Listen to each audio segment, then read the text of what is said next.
அனைத்து வாசக அன்பர்களுக்கும் ஸ்ரீ பாலமுருகன் ஜோதிடாலயத்தின் பணிவான வணக்கங்கள். இந்த பதிவே ஜோதிடம் மெய்யா பொய்யா அப்படிங்கிற என்னோட அனுபவத்தை உங்களோட பகிர்ந்துக்கிற போகிறேன். அப்போ ஜோதிடம் அப்படிங்கிறது என்ன அப்படின்னு பார்த்தீங்க அப்படின்னா, பிரபஞ்சம் அப்படிங்கிறது ஒரு இயக்கம். பிரபஞ்சத்தில் கோள்கள் இருக்குது. ஆனால் கண்ணுக்கு அறிஞ்ச ஒரு கிரகம் அப்படின்னு பார்த்தீங்கன்னா சூரியன். காலைல உதயமாகிறாரு, ஈவினிங் அஸ்தமனமாகிறாரு. இதை தாண்டி சில சமயங்களில் நம்ம என்ன கோள்கள் பார்க்கலாம் அப்படின்னா, புதனை பார்க்கலாம், வெள்ளியை பார்க்கலாம். ஓகேங்களா, வெள்ளி அப்படிங்கிறது விடிவெள்ளி. அதிகாலையில் பார்த்தீங்கன்னா வெள்ளி தான் சுக்கிரன். ஓகேங்களா, சுக்கிரனை நம்ம பார்க்கலாம். அதே மாதிரி புதனையும் நம்ம பார்க்கலாம். புதன் இந்த ரெண்டு பேரும் நம்மளுக்கு பூமிக்கு ரொம்ப அருகாமையில் இருக்கிறதுனால இதை பார்க்கலாம். மற்ற கோள்கள் மற்ற கிரகங்கள் நம்மளால் பார்க்க முடியுமா அப்படின்னா பார்க்க முடியாது.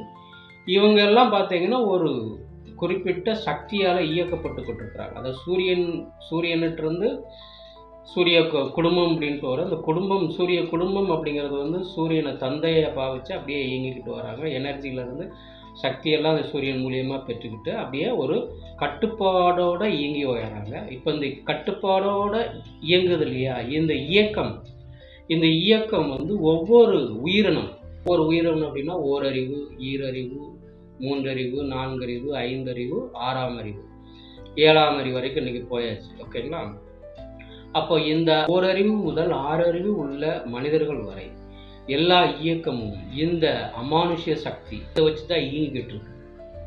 ஓகேங்களா, அப்போ அந்த இயக்கம் அப்படிங்கிறது எப்படி வருது அப்படின்னா, இது கோள்கள் மூலியமா ஒவ்வொரு உடலையும் ஆன்மாவையும் இயங்கி கொண்டு இயங்குகிறது. இப்போ இந்த நவக்கோள்கள் தான் நம்மளை இயங்கிக்கிட்டு இருக்கு. அந்த 9 கோள்களோட இயக்கம் ஒவ்வொரு மனித வாழ்க்கையில ஏற்படுத்துகிற சலனங்கள் இருக்கு இல்லையா.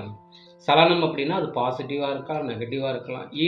எப்போ ஏன் எப்படி நிகழ்கிறது அப்படிங்கிறத நம்ம கணிச்சு சொல்ற ஒரு கணிதம், அறிவியல் சார்ந்த ஒரு கணிதமே இந்த ஜோதிடம்.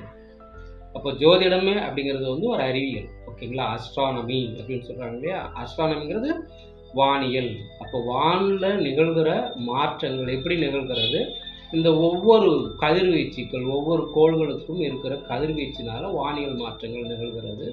அந்த வானியல் மாற்றங்கள் மனிதனோட உடலிலையும் உள்ளத்திலையும் நிகழ்வதை சொல்றது தான் இந்த ஜோதிடம். இப்போ அந்த ஜோதிடத்தை பற்றி நம்ம தெரிஞ்சுக்கிட்டோம் அப்படின்னா வாழ்க்கையில் வர்ற இடர்பாடுகளை நம்ம ஈஸியாக கடந்து போயிடலாம். போயிட்டு இருக்கிறீங்க, நீங்கள் 6 அடி இருக்கிறீங்க, ஒரு வீட்டுக்குள்ளே போகணும், அதோட நிலைப்படி அப்படிங்கிறது 5 அடி இருக்குது. அப்போ நேராக போயிட்டீங்கன்னா என்ன ஆகும், நேராக தலை இடித்து ஐயோன்னு உட்கார வேண்டியதான், மூக்கடிச்சதுன்னா அப்படியே மயக்கம் போட்டு கீழே விழ வேண்டியதான். ஓகேங்களா, அப்போ ஜோதிடம் அப்படிங்கிறது எப்பா நீ அந்த வீட்டில் அந்த வாசல் படி அப்படிங்கிறது 5 அடி தான் இருக்குது, நீ 6 அடி இருக்கிற, அப்போ நீ குனிஞ்சு போனனா உனக்கு எந்த சேதாரமும் இருக்காது அப்படின்னு சொல்கிறது தான் இந்த ஜோதிடமே. ஸோ இதை வச்சுக்கிட்டு இது நம்ம வாழ்க்கையை எப்படி நகர்த்துறது, ஸ்மூத்தாக நகர்த்துறது அப்படிங்கிறத இந்த ஜோதிடத்தை வச்சு தெரிஞ்சுக்கலாம்.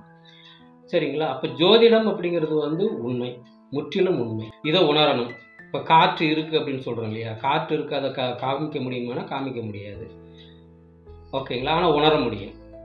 இறைவன் இருக்கிறானா இல்லையா அப்படின்னா, இறைவன் இருக்கிறான் இல்லை அப்படிங்கிறது உணர்வே. சரிங்களா, கிருபானந்த வாரியார் இருக்கார் இல்லையா, அப்புறம் கிருபானந்த வாரியார் ஒரு இடத்துல சொற்பொழிவு ஆற்றிட்டு இருக்கார்.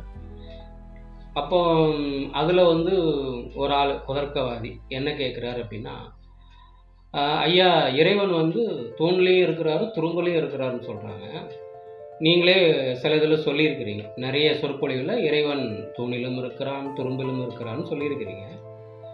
அப்போ தூண்லேயும் துரும்புலையும் இருக்கிற இறைவனை நம்ம ஏன் கோயிலில் போய் கும்பிடணும்? சரியா, கோயில் கட்டி அதுக்குள்ளே வச்சுக்கிட்டு அது மந்திரம் ஓதி ஏன் அங்கே கும்பிடணும்? எல்லா இடத்துலையும் இருக்கிறாரு, எல்லா இடத்துலையும் கும்பிட்டு போயிடலாமே அப்படின்னு ஒரு கேள்வி.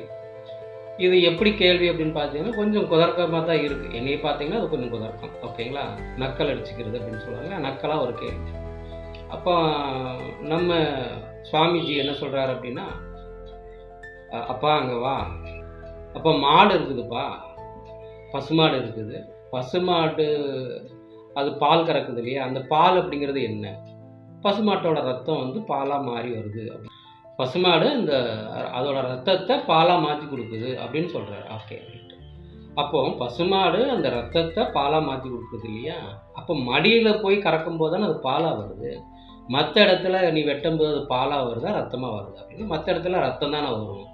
அதே மாதிரி தான் ஓகேங்களா. ஒரு தெய்வம் இருக்குது அப்படிங்கிறத வந்து அதை ஆகர்ஷணம் பண்ணி ஒரு இடத்துல வச்சு நம்ம அதுக்கு மந்திரங்கள் எல்லாம் சொல்லி இந்த இடத்துல போனீங்கன்னா தான் அனுகிரகம் வரும் அப்படின்னு சொல்லிட்டு நம்ம கோயிலை கட்டுறோம். கோயில் நிர்மாணிக்கிறது சாதாரண விஷயங்கள் கிடையாது. அந்த பஞ்சபூத சக்திகள் எங்கே நிலை கொள்கிறது, கிரகங்களோட சேர்க்கை எப்படி இருக்குது, இந்த கதிர்வீச்செல்லாம் அந்த இடத்துல முழுமையாக இருக்குதா அப்படின்னு பார்த்துட்டு தான் முன்னோர்கள் வந்து கோயிலை கட்டியிருக்கிறாங்க. அப்படி கெட்டும்போது அந்த உணர்வு அப்படிங்கிறது வந்து நீ அங்கே போனா தான் அது உணர்வு மூலமாக உன்னால் உணர முடியுமே ஒழிய எல்லா இடத்துலையும் அது கிடைக்காது. அப்படிங்கிறதுக்காக தான் நம்ம கோயில்களை கட்டி இது பண்ணுறோம் அப்படின்னு அவர் சொன்னதுக்கப்புறம் தான் அவங்க வந்து ஒரு தெளிவுக்கு வந்தான். ஓகேங்களா. அதே மாதிரி இந்த ஜோதிடம் அப்படிங்கிறதும் அதே மாதிரி தான். இதில் வந்து வாழ்க்கையில் நல்ல நிலைமையில் இருக்கிறாங்களே, பணக்காரங்களாக இருக்கிறாங்க, எல்லாருக்கும் வந்து வாழ்க்கையில் பிரச்சனை இருக்கத்தாங்க செய்யுது. பணக்காரனாக இருந்தாலும் ஏழையாக இருந்தாலும் பிரச்சனை அப்படிங்கிறது வந்து எல்லாருக்கும் பொதுவான ஒரு விஷயமே. ஓகேங்களா. ஸோ எல்லாருக்கும் பிரச்சனைகள் அப்படிங்கிறது இல்லாமல் இல்லை. அந்த பிரச்சனைகளை நம்ம எப்படி கையாளுறது அப்படிங்கிறத சொல்கிற ஒரு விஷயம்தான் இந்த ஜோதிடம். ஜோதி அப்படின்னா ஒளி. ஓகேங்களா. அப்போது ஒரு இருட்டு, உங்களுக்கு வழி தெரியாமல் போகிறீங்க, வாழ்க்கை கொஞ்சம் இருட்டாக இருக்குது, அந்த இடத்துல ஒரு ஜோதிடரை போய் பார்க்குறீங்க. அந்த ஜோதிடர் என்ன பண்ணுறாரு, ஒரு வெளிச்சத்தை காமிக்கிறாரு.